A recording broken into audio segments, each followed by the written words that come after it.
হে everyone, good morning সবাইকে আবার একটা নতুন ব্লগে স্বাগত জানাই। তো আজকে আমি বুঝতেই পারছো চলে এসেছি স্যালনে। আর আজকের ব্লগটা তো কিসের জন্য হতে চলেছে সেটাও বুঝতেই পারছো, কারণ আজকে শো আছে, তো ওই জন্য একটু শেভিংটা করা প্রয়োজনীয়। কারণ আমার শো থাকলে আমি শেভিং করি এবং এখানেই এই স্যালনেই করি। তো চলে গেলাম তাড়াতাড়ি একটু শেভিং করানোর জন্য। তো একটু শেভিং করিয়ে নিয়ে তারপর আমি এখান থেকে বেরিয়ে চলে গেলাম। তো চলো কন্টিনিউ করো, ব্লগটাকে দেখতে থাকো। তো এখন চললাম আমি স্টেশনে, কারণ আজকে আমি গাড়ি নিয়ে যাবো না। আর প্রচণ্ড গরম এখন, আর ওয়েদারটা দেখতেই পাচ্ছ একদম শরতের মেঘের মতো দারুণ সুন্দর হয়ে আছে। ওয়েদারটা দেখতেও একটা অসাধারণ পরিবেশ লাগছে। তো আমি এখন বলতে বলতে চলে এসেছি বোলপুর শান্তিনিকেতন স্টেশনে। এটা আমার নিয়ারেস্ট স্টেশন আর কি, রেলওয়ে স্টেশন। তো প্রচণ্ড গরম থাকার জন্য মানে আমি সে হাঁপিয়ে যাচ্ছি, এরকম একটা ব্যাপার। আর আমার লুকিংটা কেমন হয়েছে একটু দেখে বলো সবাই। স্টেশনে দুটো এখন ঢুকে গেল শতাব্দী এক্সপ্রেস। দেখতে পাচ্ছ এটা হচ্ছে শতাব্দী এক্সপ্রেস। তো আমি এখন যাবো এখান থেকে ট্রেনের টিকিট কাটতে। তো টিকিট কাটার পর আমি চলে এসেছি, এখানে শতাব্দী এক্সপ্রেস দাঁড়িয়ে আছে এবং আমার ট্রেন এরপরেই আসবে। আমি যাবো লোকালে। আর আমার এই চোখের নিচে যে ব্ল্যাক স্পটটা দেখছো, এটা কিছু একটা পোকাতে নাকি বলছে কামড়ে দিয়েছে বা লাল দিয়েছে, এরকম একটা কিছু ব্যাপার হয়। তো ওই জন্য এটা মানে স্পটটা যাচ্ছে না। অনেক কিছু মেডিসিন খাওয়ার পর বা লাগানোর পরও সেই একই রকম হয়ে আছে। তো এটা জানি না কবে যাবে, এটার জন্য আমার খুব একটা মানে ইরিটেটেড লাগছে যে ব্ল্যাক স্পটটা যাচ্ছে না। তো এখানে বসে থাকতে থাকতে আমাদের অ্যানাউন্স হলো যে আমাদের ট্রেন নাকি 2 নম্বর প্ল্যাটফর্মে আসবে। বাট আমাদের সব ট্রেন যেদিকে রামপুরহাটের দিকে যাওয়ার দিকে যে কোনো ট্রেন 1 নম্বরে দেয়। তো 2 নম্বরে অ্যানাউন্স হওয়ার পর আমি 2 নম্বর যাই, আবার সঙ্গে সঙ্গে অ্যানাউন্স হচ্ছে না আমাদের ট্রেন 1 নম্বর আসবে। তো 1 নম্বরে এসে আমি ট্রেন ধরে এবং ট্রেনের মধ্যে উঠে গেছি। আর এটা যাচ্ছে বিবেক এক্সপ্রেস, যেটা বর্ধমান ছাড়ে এবং রামপুরহাটে এসে দাঁড়ায়। পৌঁছে গেছি তারাপীঠ স্টেশন। ফাইনালি আমরা এখন নেমে গেছি তারাপীঠ স্টেশনে। এটা হচ্ছে তারাপীঠ স্টেশন, দেখতে পাচ্ছ। তো এখান থেকে আমাদের আর কি গাড়ি আছে। তো এখান থেকে স্টেশন থেকে বেরোই, তারপরে এখান থেকে গাড়ি নিয়ে বেরিয়ে যাবো আমরা প্রোগ্রাম স্পটে। তো সবাই দেখি এখান থেকে বেরিয়ে যায়। আর এটা হচ্ছে তারাপীঠ মন্দিরের গেট। যারা তারাপীঠ এসেছো তারা জানো হয়তো স্টেশনে, বা তারাপীঠ মন্দির যাওয়ার জন্য সবাই সচরাচর রামপুরহাট স্টেশনেই নামে। তো আমি এখন পৌঁছে গেছি প্রোগ্রাম স্পটে।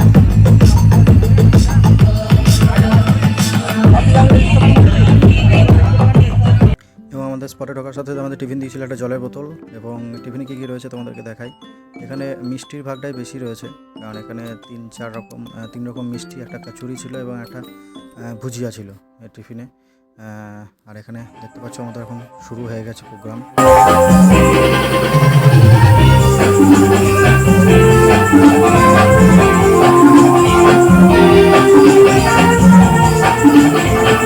আমি এখন রেডি হয়ে গেছি পুরোপুরি। এখন আমাকে মঞ্চে যেতে হবে। প্রচণ্ড গরমের মধ্যেও রেডি হলাম। তো কেমন লাগছে বলো লুকিংটা, এবং তোমাদের সাথে মঞ্চে গিয়ে দেখা হচ্ছে।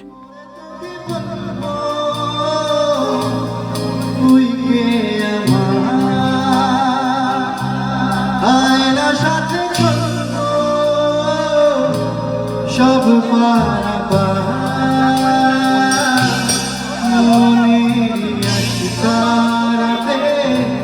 তোর কাছে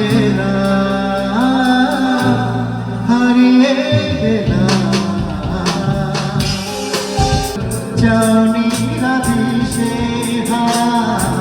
তোর কাছে চাই সারা আজ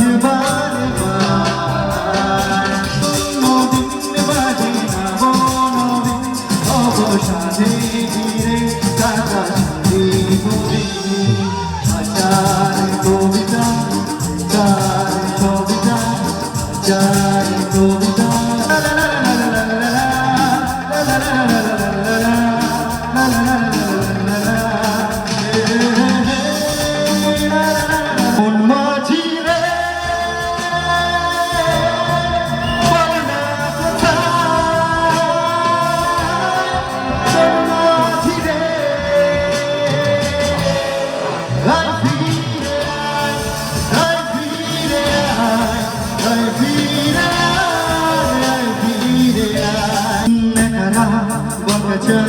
লাগে না লোরে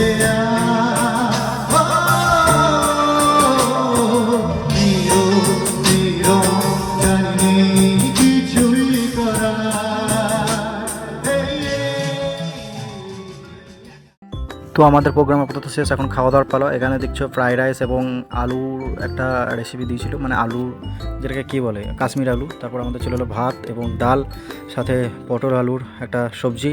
অসাধারণ টেস্টফুল করেছিল, কিন্তু ঝালটা ভাই অনেক দিয়েছিল। আমি একদম চেটেপুটে খেয়ে নিচ্ছিলাম যেহেতু টেস্টফুল ছিল অনেক। তো তারপর আমাদেরকে দিয়ে গেল চিকেন কষা, দেখতেই পাচ্ছ এখানে চিকেন। আর চিকেনের পিসগুলো দেখছো হেভি বয়েল হয়েছে এবং খুব সুন্দর কুকিং হয়েছে এবং তার সাথে সাথে হেভি টেস্টফুল হয়েছে। তারপর আমাদের দিয়ে গেল চাটনি, সাথে দই মিষ্টি। খাওয়া দাওয়ার শেষে আমি এখন দাঁড়িয়ে আছি সাঁইতার স্টেশনে। তো এখান থেকে আমি ট্রেন ধরবো, তারপর এখান থেকে বাড়ি যাব। অ্যান্ড প্রচণ্ড গরম ভাই আজকে, বলতে মানে দ্বিধা নেই। এবং আমি এখন প্ল্যাটফর্মে যাচ্ছি, এখানে আমাদের ট্রেনের অ্যানাউন্সমেন্ট হয়ে গেছে, এরপর আমি ট্রেন ধরবো। তো চলো ব্লগটাকে এখানে এন্ড করছি। যদি ব্লগটা ভালো লেগে থাকে অবশ্যই চ্যানেলটাকে ফলো করে দিও, যারা ফেসবুক দেখছো এবং ইউটিউবে যারা দেখছো তারা চ্যানেলটাকে সাবস্ক্রাইব করে দিও। দেখা হচ্ছে নেক্সট কোনো ব্লগে। Tata, bye bye, good night.